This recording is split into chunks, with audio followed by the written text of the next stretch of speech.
خدا یسوع مسیح کے زندہ بابرکت و جلالی نام میں ہم سب آپ کو اسلام کہتے ہیں، خاص طور پر آپ کو تحسین اشکائنہ کا اسلام، اور خدا بڑی برکت دے۔ یسوع مسیح منسٹریز کے لیے ہم خدا کا شکر کرتے ہیں، ان تمام نعمت و برکتوں کے لیے جو خداوند ہمیں دے رہا ہے ان آڈیوز کے ذریعے سے، اور ہم کلام کو سیکھ رہے ہیں، ہم خدا کے منہ کی باتوں کو ہم لے رہے ہیں اور ہم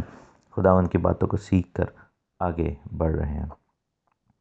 چیپٹر 2 ہم دیکھیں گے گلیشینز، ہم آگے بڑھتے جائیں گے۔ اس لیٹر میں ہم دیکھ رہے ہیں خداوند کا بندہ پولس رسول کیسے کن حالات سے گزرا اور پھر کیسے اس نے یہ خط لکھا، اور لکھا کہ آخر 14 برس کے بعد میں برناباس کے ساتھ پھر یروشلم کے گیا اور تیتس کو بھی ساتھ لے گیا۔ یہ خداوند کا بندہ پولس رسول بتا رہا ہے کہ کنورژن کے 14 سال تک وہ سیکھتا رہا، اور پھر جا کر یروشلم کو وہ جاتا ہے اور وہاں سے جو ہے وہ منادی کرنا شروع کرتا ہے، اور لکھا ہے کہ میرا جانا مکاشفہ کے مطابق ہوا، اور جس خوشخبری کی غیر قوموں میں منادی کرتا ہوں وہ ان سے بیان کی، مگر تنہائی میں انہی لوگوں سے جو کچھ سمجھے جاتے تھے، تاکہ ایسا نہ ہو کہ میری اس وقت کی یا اگلی دوڑ دھوپ بے فائدہ ہو جائے۔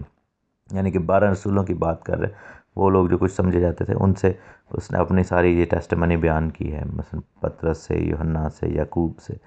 اندریاس وغیرہ سے۔ لکھا ہے کہ لیکن تیتس بھی جو میرے ساتھ تھا اور یونانی ہے، ختنہ کرانے پر مجبور نہ کیا گیا، اور یہ ان جھوٹے بھائیوں کے سبب سے ہوا جو چھپ کر داخل ہو گئے تھے اور چوری سے گھس آئے تھے، تاکہ اس آزادی کو جو مسیح یسوع میں ہمیں حاصل ہے جاسوسوں کے طور پر دریافت کر کے ہمیں غلامی میں لائیں۔ یعنی کیا ہوا تھا کہ یہ جو فیریسیز تھے، کچھ فیریسیز نے ایسے بلیورز بنا کر بھیجے تھے، فیریسی جو جا کر کلیسیاؤں میں بیٹھتے تھے اور پھر ان کے حالات بتاتے تھے آگے، اور پھر اس کے مطابق جو ہے وہ یہ سب کچھ کیا جاتا تھا۔ ایک تحریک چلی ہوئی تھی کہ جی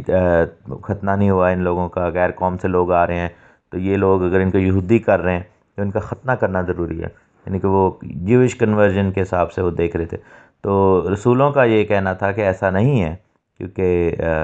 نجات کے لیے ایمان لانا پڑے گا، اور ختنہ جو ہے وہ لیٹر ان دا لائف ہو سکتا ہے، لیکن یہ ریکوائرمنٹ نہیں ہے۔ پھر لکھا ہے کہ اس آزادی کو، یعنی کہ خدا یسوع مسیح کے اندر ان لوگوں کو آزادی ہے، تو دیٹ مینس کہ وہ جو لوگ جاسوس بن کر آئے تھے وہ مسیح یسوع کو نہیں مان رہے تھے اور وہ غلامی کی باتیں کرتے تھے، اور لکھا ہے کہ ان کے تابع رہنا ہم نے گھڑی بھر بھی منظور نہ کیا، تاکہ خوشخبری کی سچائی تم میں قائم رہے، اور جو لوگ کچھ سمجھے جاتے تھے خواہ وہ کیسے ہی تھے، مجھ سے اسے کچھ واسطہ نہیں، خداوند کسی آدمی کا طرفدار نہیں، ان سے جو کچھ سمجھے جاتے تھے مجھے کچھ حاصل نہ ہوا، لیکن برعکس اس کے جب انہوں نے یہ دیکھا کہ جس طرح مختونوں کو خوشخبری دینے کا کام پطرس کے سپرد ہوا، اور اسی طرح نامختونوں کا سنانا اس کے سپرد ہوا، کیونکہ جس نے مختونوں کی رسالت کے لیے پطرس میں اثر پیدا کیا، اسی نے غیر قوموں کے لیے مجھ میں بھی اثر پیدا کیا، اور جب انہوں نے اس توفیق کو معلوم کیا جو مجھے ملی تھی، تو یعقوب اور کیفا اور یوحنا نے جو کلیسیا کے رکن سمجھے جاتے تھے مجھے اور برناباس کو داہنا ہاتھ دے کر شریک کر لیا، تاکہ ہم غیر قوموں کے پاس جائیں اور وہ مختونوں کے پاس۔ اب یہاں پر سیٹنگ جو ہے یہ ہوئی ہے کہ جب کلیسیا کے جو ہیڈز ہیں، یعنی یعقوب اور یوحنا اور پطرس، یہ لوگ جو تھے یہ کھڑے ہوئے اور انہوں نے یعنی اس چیز کو ریکگنائز کیا کہ پطرس وغیرہ جو ہیں، یعنی کہ خداوند کے باقی جو رسول تھے، وہ یہودیوں کو کلام سنانے میں زیادہ مؤثر تھے، اور وہ یہودیوں کو کلام سنانا جو ہے وہ پریفر کر رہے تھے، اور ایون دو کہ پطرس بعد میں ہم دیکھتے ہیں کہ کرنیلیس کے گھر بھی جاتا ہے، اور وہاں پر خداوند نے پطرس کو بھی غیر قوموں میں استعمال کیا، لیکن جو 12 رسول تھے ان کا جو انیشیل تھاٹ پروسیس وہ یہی تھا کہ جتنے بھی یہودی ہیں، کیونکہ خدا نے کہا تھا کہ یروشلم سے یہودیہ سامریہ سے زمین کی انتہا، تو مثلا کہ یہودیہ کے لوگ پہلے اور سامریہ یعنی غیر قوم کے لوگ بعد میں، تو ان کا مقصد یہ تھا کہ ہم جو ہے وہ یہودیوں کو کنونس کرنا شروع کرتے ہیں، لیکن آن دی ادر سائڈ انہوں نے یہ بھی دیکھا کہ خدا نے ایک فلڈ گیٹ اوپن کیا ہے اور غیر قوم کے لوگ بھی اندر آ رہے ہیں مسیح کو مان کر، تو اس کے لیے انہوں نے دیکھا کہ برناباس اور پولس جو ہیں، پولس رسول، وہ بہت زبردست طریقے سے کام کر رہے ہیں، حالانکہ پولس اور برناباس دونوں ہی بہت زیادہ شرع کے عالموں میں سے تھے اور شریعت کو سمجھنے والے لوگ تھے اور کلام کی باتوں کو بہت گہرائی سے سمجھتے تھے، تو وہاں پر یہ فیصلہ ہوا، دہنا ہاتھ دے کر مراد یہ ہے کہ انہوں نے ان کو بلیس کر کے، ان پر ہاتھ رکھ کے، ان کی برکت چاہ کر ان کو جو ہے وہ شامل کیا۔ اس چیز کا ذکر جو ہے وہ بک آف ایکس میں ہے، اعمال کی کتاب میں ہم ساتھ ساتھ دیکھتے جائیں گے، بک آف ایکس میں اس چیز کو ہم دیکھتے ہیں کہ کس طرح یہ شامل کیا گیا ان لوگوں کو۔ یہاں پر دیکھیں ایکس چیپٹر 13 ہے، بک آف ایکس چیپٹر 13، اور اس کے چیپٹر 12 ہے، اور اس کی 24ویں اور 25ویں ہے۔ یہاں پر لکھا ہے کہ مگر خداوند کا کلام ترقی کرتا اور پھیلتا گیا، اور پھر آگے جا کر لکھا ہے اور برناباس اور ساؤل، یعنی یہ پالوس رسول کی بات ہو رہی ہے، اور لکھا ہے کہ برناباس اور ساؤل اپنی خدمت پوری کر کے اور یوحنا کو جو مرکز کہلاتا ہے اب ساتھ لے کر یروشلم سے واپس آئے۔ مرکز جو تھا یہ وہی مرکز ہے، جان مارک جس کو کہا جاتا ہے، یہ یوحنا مرکز جس نے مرکز کی انجیل لکھی، اور یہ خداوند کے بندہ پطرس کا شاگرد تھا، کہ اگر ہم چیپٹر 12 میں پڑھیں اور اس کی 11ویں آیت میں تو لکھا ہے کہ پطرس نے ہوش میں آ کر، یعنی کہ اعمال بک آف ایکس کرتوے اس کا 12 اس کی 11 لکھا ہے کہ پطرس نے ہوش میں آ کر کہا کہ اب میں نے سچ جان لیا ہے کہ خداوند نے اپنا فرشتہ مجھے بھیج کر مجھے ہیرودیس کے ہاتھ سے چھڑا لیا اور یہودی قوم کی ساری امیدیں توڑ دی، اور اس پر غور کر کے اس یوحنا کی ماں مریم کے گھر ہے جو مرکز کہلاتا ہے، وہاں بہت سے آدمی جمع ہو کر دعا کر رہے تھے۔ تو یہاں پر جان مارک جو ہے وہ دکھائی دیتا ہے، اور کس طرح ہم دیکھتے ہیں کہ یوحنا جو ہے وہ مرکز جان مارک یوحنا مرکز، یہ یوحنا کی انجیل والا یوحنا نہیں ہے، یعنی یوحنا رسول نہیں ہے، یہ مرکز ہے جو کہ پطرس کا شاگرد تھا، جس کا ذکر پطرس کے خط میں بھی آتا ہے، اور پطرس رسول نے اس کو اپنا بیٹا بنایا تھا۔ ٹیکنیکلی جو مرکز کی انجیل ہے وہ بیسیکلی پطرس کی انجیل ہے، یعنی پطرس نے لکھوائی اور مرکز نے لکھی۔ لوگ کہتے ہیں کہ مرکز چونکہ خداوند کا شاگرد نہیں تھا تو اس نے کیسے انجیل لکھی؟ تو اس کا ایک ریزن تھا کہ پطرس خداوند کا شاگرد تھا، جس طرح متی خداوند کا شاگرد تھا، اس نے خود انجیل لکھی، یوحنا رسول خداوند کا شاگرد تھا، اس نے خود انجیل لکھی، لیکن پطرس رسول نے بھی انجیل لکھی جو کہ مرکز کی معرفت انجیل ہے، یعنی کہ پطرس رسول نے وہ مرکز کو سارا کچھ بتایا اور مرکز نے اس کو اپنے قلم سے لکھا، اسی لیے مرکز کی انجیل ہم اس کو کہتے ہیں، مرکز کی معرفت آئی ہوئی انجیل۔ اور یہاں پر ہم دیکھتے ہیں کہ مرکز جو ہے وہ برناباس اور ساؤل کے ساتھ بھی، یعنی کہ پالوس کے ساتھ بھی خدمت میں آگے بڑھتا ہے، اور لکھا ہے کہ برناباس اور پالوس اپنی خدمت پوری کر کے اور یوحنا جو مرکز کہلاتا ہے اس کو ساتھ لے کر یروشلم سے واپس آئے، اور انطاکیہ میں اس کلیسیا کے متعلق وہاں تھی کئی نبی اور معلم تھے، یعنی برناباس اب وہاں پر معلم اور نبی کے طور پر بھی نظر آ رہا ہے، اور شمعون جو کالا کہلاتا ہے، اور لوکیس قرینی، اور مناہیم جو چوتھائی ملک کے حاکم ہیرودیس کے ساتھ پلا تھا، اور ساؤل۔ اور لکھا ہے کہ جب وہ ساؤل یعنی کہ پالوس جب وہ خداوند کی عبادت کر رہے تھے اور روزے رکھ رہے تھے تو روح القدس نے کہا کہ میرے لیے برناباس اور ساؤل کو اس کام کے واسطے مخصوص کر دو جس کے واسطے میں نے ان کو بلایا ہے۔ تب انہوں نے روزہ رکھ کر دعا کر کے اور ان پر ہاتھ رکھ کر انہیں رخصت کیا۔ اب ہم دیکھتے ہیں کہ کس طرح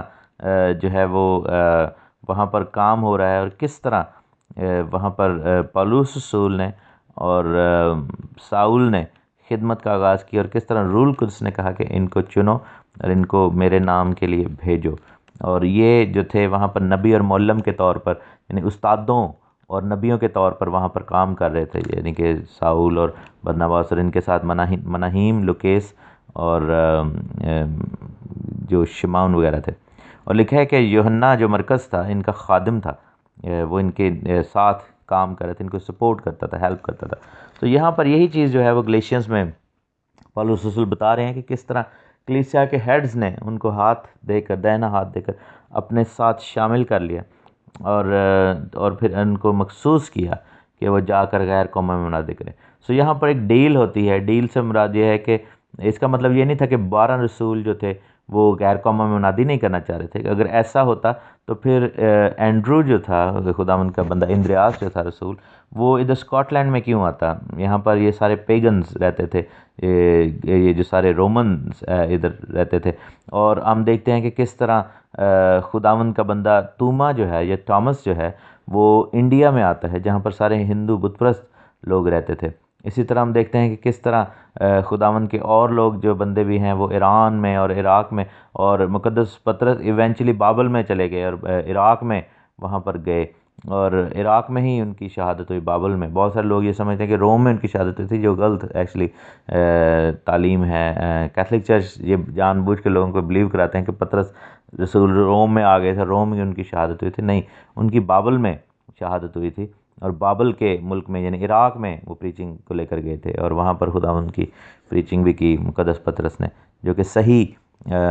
ہسٹری مقدس پطرس کے حوالے سے ہے۔ تو اسی طرح ہم دیکھتے ہیں کہ اس وقت یہ ڈیل ان کے درمیان ہوئی کہ فی الحال جو ہے وہ ہم یہودیوں کو پریچ کر رہے ہیں اور غیر قوموں والا خانہ جو ہے وہ خالی نہ چھوڑا جائے، اور اس کے لیے جو ہے وہ یوحنا نے اور پطرس نے اور یعقوب نے یہ فیصلہ کیا کہ برناباس کو اور پولس رسول کو، برناباس رسول کو اور پولس رسول، ان دونوں کو بھیجا جائے اور ان کو غیر قوموں کے لیے منادی کے لیے اکٹھا کیا جائے۔ سو یہاں پر ہم ایک بیک گراؤنڈ ایک ڈیولپ ہوتا ہوا دیکھ رہے ہیں کہ غلطیوں کا خط جو ہے وہ ایک کشمکش کے اوپر مبنی ہے کہ کس طرح اس وقت ان کے لیے یہ ایک ٹینشن کریٹ ہو رہی تھی۔ غیر قوم میں سے لوگ آ رہے تھے اور وہاں پر کلیسیا کے اندر جو یہودیوں میں سے لوگ آئے ہوئے تھے وہ بڑے خوش تھے، لیکن جیسے غیر قوموں میں سے لوگ آنے شروع ہوئے وہ تھوڑے سے اپسیٹ ہو گئے کہ وہ یہ لوگ آئیں گے، یہ ہمارے ساتھ کیا کریں گے، ان کا کھانا پینا فرق ہے، ان کا اٹھنا بیٹھنا فرق ہے، ان کا پہناوا فرق ہے، یہ نامختون، اس طرح کی چیزیں جو ہے وہ کچھ لوگوں نے بیچ میں کریٹ کرنا شروع کر دیں۔ آج کل بھی میرے عزیزو یہی ہوتا ہے کلیسیاؤں میں کہ لوگ جو ہیں وہ میں نے یہاں پر آئی ڈونٹ نو، کیونکہ آپ اگر پاکستان میں اس آڈیو کو سن رہے ہیں یا آپ شاید ریلیٹ نہ کر پائیں، لیکن ہم نے دیکھا ہے کہ مثلا پاکستانی اگر پریڈومیننٹ چرچ ہوگا اس میں پاکستانی کرسچن زیادہ ہوں گے، تو اگر انڈینز تھوڑے سے آئیں گے تو پاکستانیوں کو ہو جاتا ہے پرابلم کہ وہ یہ انڈینز آ رہے ہیں۔ تو کچھ انڈین چرچز میں نے دیکھا ہے اس طرح کہ وہ یہ پاکستانی آ رہے ہیں، انڈینز پاکستانی کرسچنس کو مسلمان ہی سمجھتے رہتے ہیں فار سم ریزن، انہوں نے کہا کہ ہم پاکستانی ہیں تو ان کو یہی لگتا ہے کہ یہ مسلمان تھے، تو انڈین جو ہمارے کرسچنز ہیں، کیونکہ انڈیا کے جو لوگ ہیں ان کے ذہن میں یہ ہے کہ پاکستان میں سارے مسلمان ہیں، تو ایک عجیب سچویشن رہتی ہے۔ اب پاکستان میں جو لوگ ہیں ان کے درمیان بھی یہ ہے کہ اگر مسلمز میں سے کوئی آئے تو وہ ان ایزی ہو جاتے ہیں، ایک دم ویلکم کرنا مشکل ہو جاتا ہے، کیونکہ وہاں پہ قوانین ایسے ہیں، وہاں پہ حالات ایسے ہیں کہ ان کو ڈر لگ جاتا ہے۔ سو یہاں پر بھی ایسے ہی ہوا کہ ان کو ویلکم نہیں کیا جا رہا تھا، ان کے ساتھ تھوڑی سی زیادتی ہونا شروع ہو گئی، اور اس کا ذکر بک آف ایکس میں بھی ہے کہ انہوں نے پھر 7 ڈیکن جو تھے وہ چنے تھے تاکہ جو ہے وہ ان کو اگنور نہ کیا جا سکے، اور اس چیز کے لیے پھر فیصلہ کیا کلیسیا کے جو بزرگوں نے کہ کس طرح ہم ایک مخصوص رسولوں کو جو ہے وہ مخصوص کرتے ہیں تاکہ وہ جا کر ان لوگوں کے ساتھ ڈیل کریں اور ان کے ساتھ منادی کریں، اور یہی سارا ریزن بنا، یہی ساری ایرپشن ہوئی یہاں پر، بحث و مباحثہ ہوا اسپیشلی ان لوگوں کی وجہ سے جنہوں نے مسیح کو تو قبول کر لیا تھا، لیکن وہ ریجڈ بھی تھے، ساتھ ساتھ وہ ضدی بھی تھے، اپنے ہی سسٹم کے اندر وہ پھنسے ہوئے تھے۔ تو ہلاخہ کے اندر جیسے ہم نے بتایا کہ بزرگوں کی روایتوں سے وہ نہیں نکلنا چاہ رہے تھے، تو ان کے لیے بڑا مشکل تھا ان لوگوں کو ایکسیپٹ کرنا۔ یہ وہی لوگ تھے جنہوں نے مسیح کے میسیج کو بھی ایکسیپٹ نہیں کیا تھا فرسٹ، اور ان کے لیے مسیح کی باتیں جو تھیں وہ ہلاخہ توڑنے والی باتیں تھیں۔ اور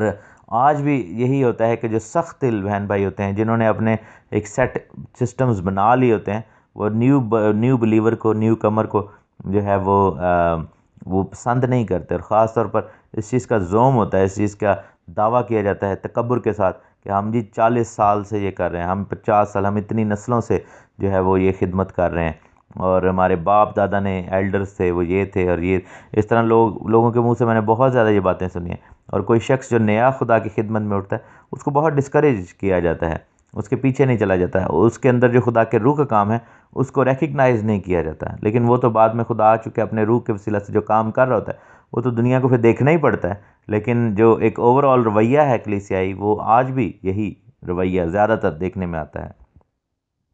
اور یہاں پر لکھا ہے کہ جب یہ سب کچھ ہو گیا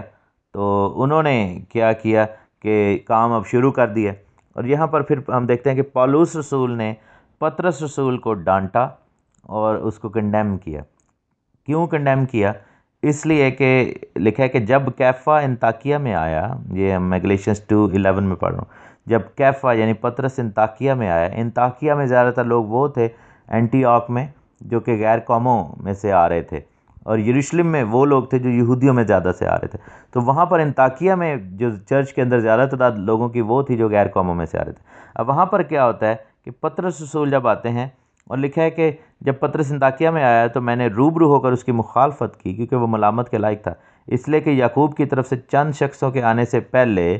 تو وہ یعنی کہ یہ وہ لوگ تھے، یعقوب کی طرف سے مراد یہ ہے کہ یروشلم کے چرچ میں سے، یروشلم کی کلیسیا میں سے جو لوگ آئے، وہاں پر فریسیوں کی بات ہو رہی ہے جس کا ذکر ہم نے اعمال 15 اور 16 میں پڑھا تھا۔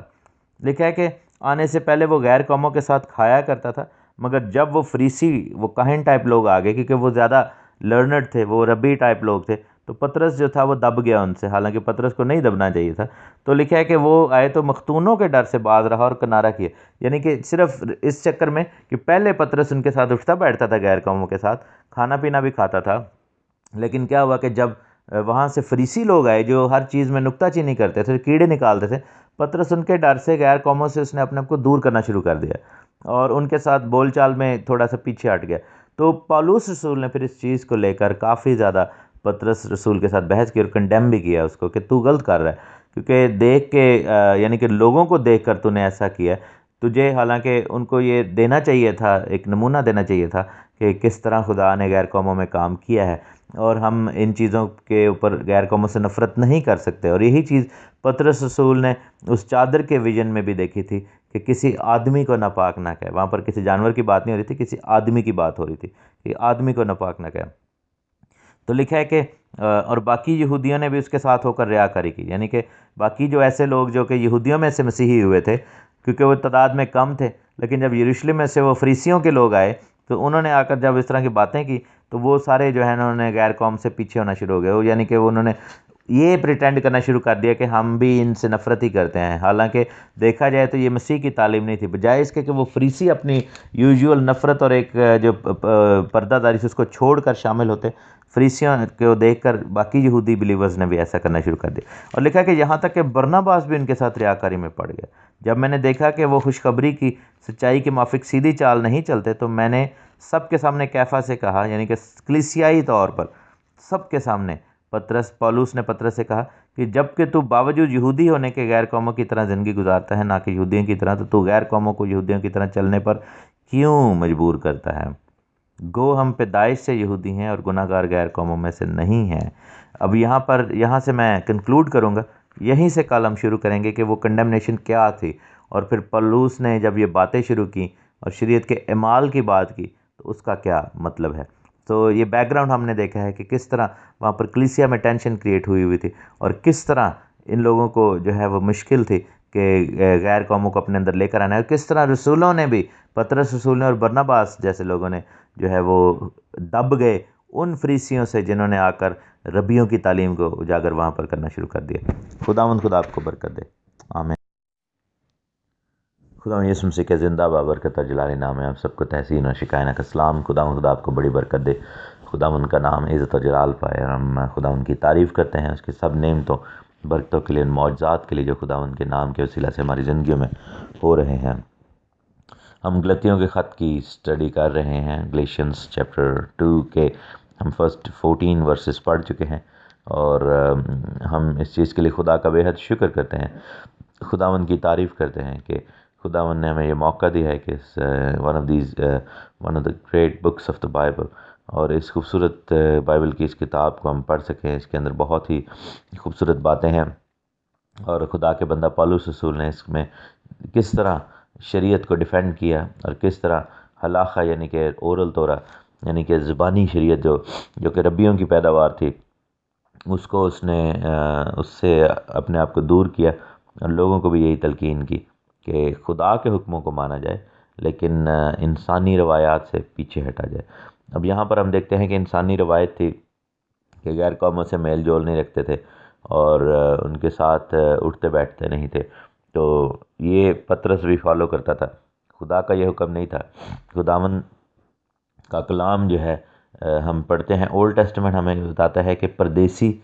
اور جو قوم والا تھا، سب کے لیے ایک ہی حکم تھا،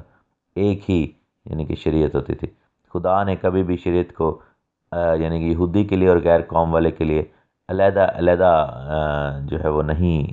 تصور کیا، علیحدہ علیحدہ نہیں بتایا، اور ایک ہی قانون دیا، اور سب کو ایک ہی قانون ماننا پڑتا ہے، سب پر ایک ہی چیز اپلائی ہوتی تھی۔ لیکن یہ جو لوگ تھے یہودی لوگ جو ریبائز تھے، انہوں نے اس وجہ سے کہ وہ غیر قوم والوں کی رسومات ایسی ہوتی تھیں، تو انہوں نے اس لیے کہ کہیں ہم سے ایسا نہ ہو کہ بغیر سوچے سمجھے ہم سے وہ غلطی ہو جائے، شریعت ٹوٹ جائے، تو انہوں نے ان سے تعلق ہی ختم کر دیا۔ جو کہ ایک غلط طریقہ تھا، کیونکہ خدا کی شریعت جب خدا نے اپنا حکم دیا، شریعت دی، تو مقصد یہی تھا کہ سب لوگوں کو، سب قوموں کے لیے بنی اسرائیل جو ہے استاد بنے اور ان کو سکھائیں یہ باتیں۔ یہ چیز خداوند کا بندہ داؤد جو ہے بڑا کلیئرلی اپنے زبوروں میں ایکسپلین کرتا ہے، جس کی وجہ سے خداوند نے کہا تھا کہ داؤد جو ہے وہ میرے دل کے مطابق ہے۔ اور زبور 22 میں ہم گاتے ہیں کہ یاد یہوہ دی سب کرن گے کنڈے ساری دنیا دے، یعنی کہ دنیا کے کونے کونے میں خداوند کا نام ہوگا اور دل کے ساتھ رجوع لے کر آئیں گے۔ ساریاں قوماں لکھا ہے نا، چک چک جاون ڈر رکھن یہ حوالہ، تو یعنی کہ ہر قوم قبیلے کے لیے خداوند کی کلام کی بات ہے۔ لیکن ہم دیکھتے ہیں کہ پطرس نے اس چیز کو سمجھا، پالوس رسول جو کہ شرع کا عالم تھا، اس نے سب سے زیادہ اس چیز کو سمجھا اور اس نے کلام کی خدمت شروع کر دی، غیر قوموں میں نجات کی منادی شروع کر دی بغیر کسی تفریق کے، اور ان کو گلے سے لگایا۔ اور ہم دیکھتے ہیں کہ اس طرح پطرس نے اور یعقوب نے اور یوحنا نے پالوس رسول کے اس بات کو ایکسیپٹ کیا، اور انہوں نے یعنی پالوس رسول اور برناباس کو اس کام کے لیے مخصوص کر دیا۔ لیکن پھر ہم دیکھتے ہیں کہ پطرس جب انطاکیہ میں آ کے رہتا ہے، اور انطاکیہ کے اندر غیر قوم کے لوگ زیادہ تھے اور یہودی بہت کم تھے، تو پطرس جو ہے وہ بالکل پالوس رسول کی طرح غیر قوموں کے ساتھ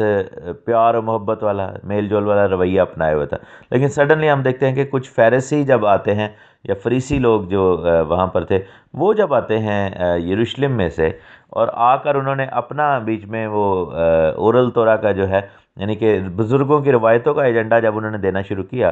تو اس سے کیا ہوا کہ جب انہوں نے یہ چیزیں کیں اور ان کی اپروچ ایسے تھی، اور بزرگوں کی روایتوں میں سے ایک یہ بھی تھی کہ غیر قوم سے تعلق نہیں تھے رکھتے، تو پطرس نے کیا کیا کہ وہی کام کرنا شروع کر دی جو کبھی وہ مسیح کی پہچان سے پہلے کرتا ہوگا، یعنی کہ اس نے غیر قوموں سے کنارہ کرنا شروع کر دیا، محبت جو ہے اس کو روا نہیں رکھا، اور ایک چیز جو ہے کلیئرلی نظر آنا شروع ہوگی کہ اب یہ بیہیو کر رہا ہے ایسے لوگوں کی طرح جو لوگ بزرگوں کی روایتوں پر زیادہ عمل کر رہے ہیں، مسیح کی محبت سے خالی ہیں۔ اور پھر دیکھتے دیکھتے اور یہودی بھی جو لوگ ایمان لے کر آئے تھے، انہوں نے بھی ایسا کیا۔ پھر ہم دیکھتے ہیں کہ کس طرح برناباس بھی جو ہے وہ اس سارے سلسلے میں پڑ گیا، تو وہاں پر ہم دیکھتے ہیں کہ کس طرح پطرس کو پالوس رسول نے کنفرنٹ کیا، پالوس رسول نے ساری کلیسیا کے سامنے اسے پوچھا کہ یہ تو کیا کر رہا ہے، اور یہاں پر پالوس رسول کی گفتگو جو ہے وہ ہم دیکھ رہے ہیں۔ اس نے کہا کہ تو باوجود یہودی ہونے کے غیر قوموں کی طرح زندگی گزارتا ہے۔ اب یہاں پر ایک سوچ کی بات ہے کہ پطرس اور پالوس دونوں رول القدس سے معمور ہیں، اور مسیح کے نام میں بپتسمہ لے چکے، اور مسیح کو ماننے میں پورے طور پر جو ہے وہ ایمان میں رکھتے ہیں۔ تو ہم دیکھتے ہیں کہ کس طرح ہم دیکھتے ہیں کہ اس نے اس کو پھر بھی یہودی ہی کہا، اس نے یہ نہیں کہا کہ تو اب مسیحی ہے۔ تو زبردست بات ہے نا کہ اس نے کہا کہ تو یہودی ہونے کے باوجود، تو یہودی ہونے کے، یعنی کہ ابتدائی چرچ جو تھا وہ یہودی جو قوم تھی اس کا ایک حصہ سمجھا جاتا تھا، اور ابھی تک انہوں نے اپنے آپ کو مسیحی کے طور پر علیحدہ ایک پہچان نہیں دی تھی۔ اب یہاں پر دیکھتے ہیں کہ اس نے کہا کہ گو ہم پیدائش سے یہودی ہیں اور گناہ گار غیر قوموں میں سے نہیں ہیں۔ اب پالوس رسول نے بھی غیر قوموں کو گناہ گار کہا ہے، اس کا ایک ریزن ہے، کیونکہ غیر قومیں جو ہیں وہ بائی نیچر اور بائی فیتھ اور بائی تعلیم جو ہے، اور ان کے پاس کوئی بھی خدا کی طرف سے تعلیم نہیں ہے، وہ یعنی کہ گناہ گاری کی حالت میں زندگی بسر کرتے ہیں۔ لیکن لکھے کہ تو بھی یہ جان کر کے آدمی شریعت کے اعمال سے نہیں بلکہ صرف یسوع مسیح پر ایمان لانے سے راست باز ٹھہرتا ہے۔ خود بھی مسیح یسوع پر ایمان لائے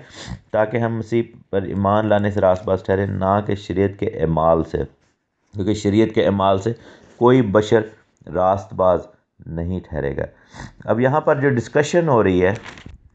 وہ ڈسکشن جو ہے اس کی بات ہو رہی ہے راست بازی کی، کہ کون راست باز ہے اور کون نہیں۔ اس نے کہا کہ ہم یہودی قوم میں سے تھے، ہم اپنے آپ کو پاک سمجھتے ہیں، اور جو غیر قوم والے ہیں وہ ناپاک سمجھے جاتے ہیں۔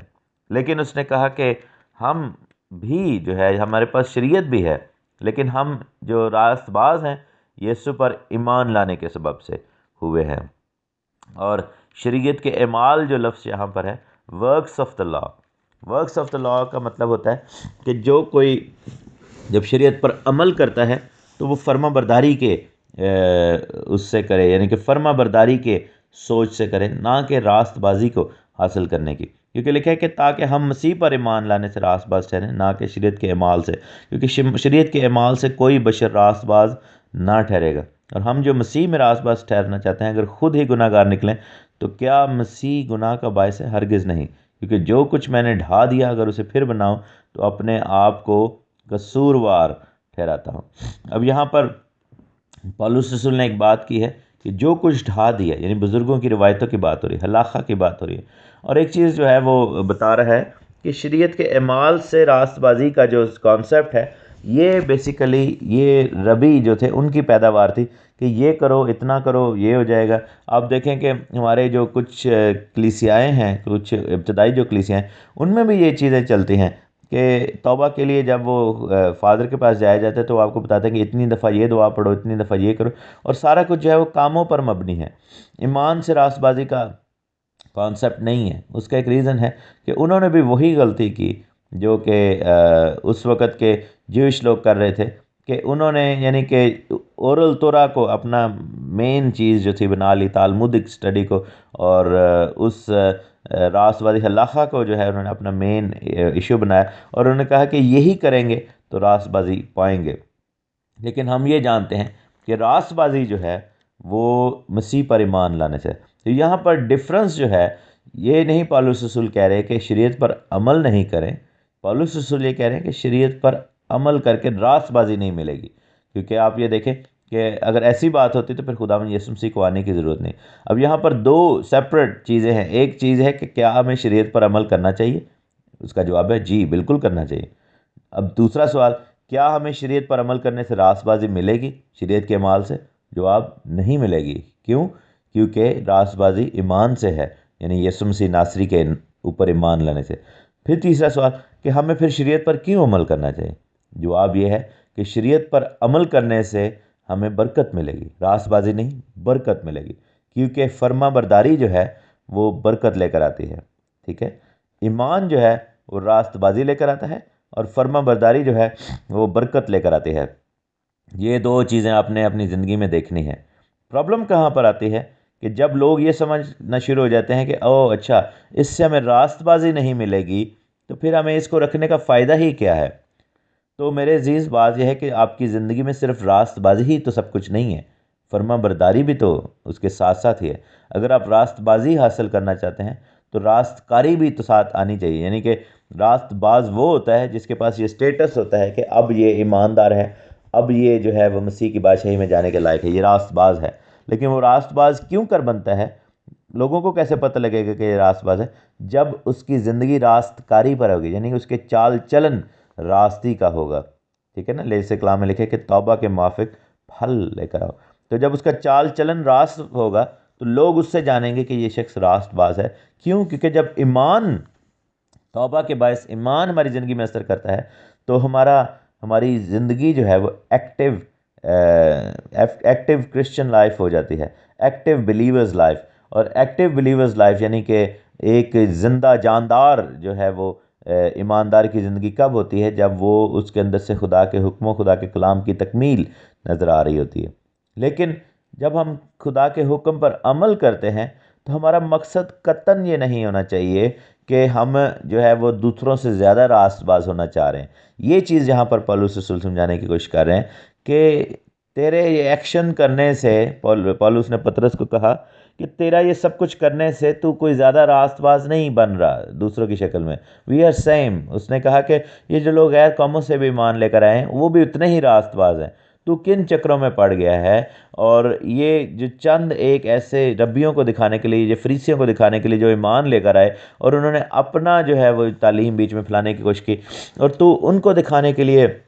یہ سب کچھ کر رہا ہے، تو یہ کیسی راست بازی ہے؟ اس نے کہا کہ راست بازی ایمان سے ملتی ہے۔ تو جتنا مرضی اپنے آپ کو جو ہے وہ بزرگوں کی روایتوں میں اوپر لے جا، جیسا اس نے کہا کہ میں بھی پہلے ایسے ہی تھا، بزرگوں کی روایتوں میں